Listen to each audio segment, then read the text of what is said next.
से शांत शहर में सैम नाम का एक जिज्ञासु 10 साल का लड़का रहता था।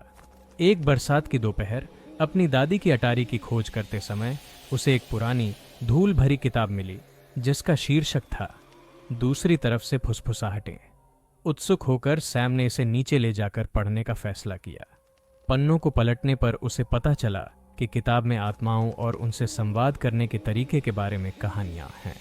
प्रत्येक कहानी के साथ एक अजीब चित्र था जो मंद रोशनी में टिमटिमाता हुआ प्रतीत होता था। सैम का दिल उत्साह और डर के साथ धड़कने लगा। उसने एक पृष्ठ से एक मंत्र पढ़ा, यह सच में विश्वास नहीं करते हुए कि यह काम करेगा।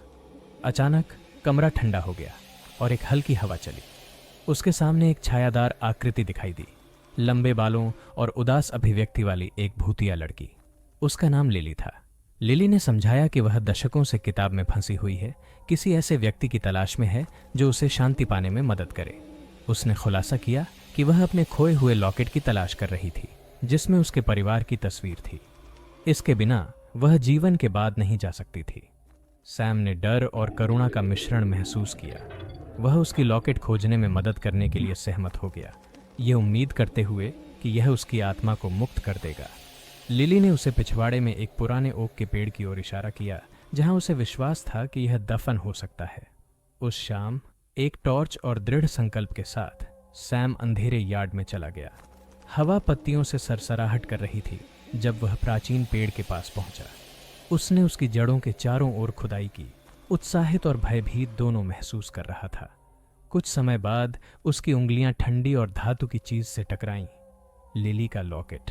जैसे ही उसने इसे जमीन से खींचा, उसने अपने चारों ओर ऊर्जा की एक लहर महसूस की।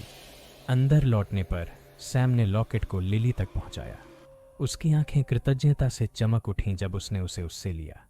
धन्यवाद, उसने धीरे से फुसफुसाया। अब मैं अंत में स्वतंत्र हो सकती हूं। उसी क्षण एक गर्म रोशनी ने लिली को घेर लिया और उसकी उदास अभिव्यक्ति शांति और आनंद में बदल गई। एक सौम्य मुस्कान के साथ वह प्रकाश के झिलमिलाते कणों में फीकी पड़ गई। सैम ने राहत महसूस की।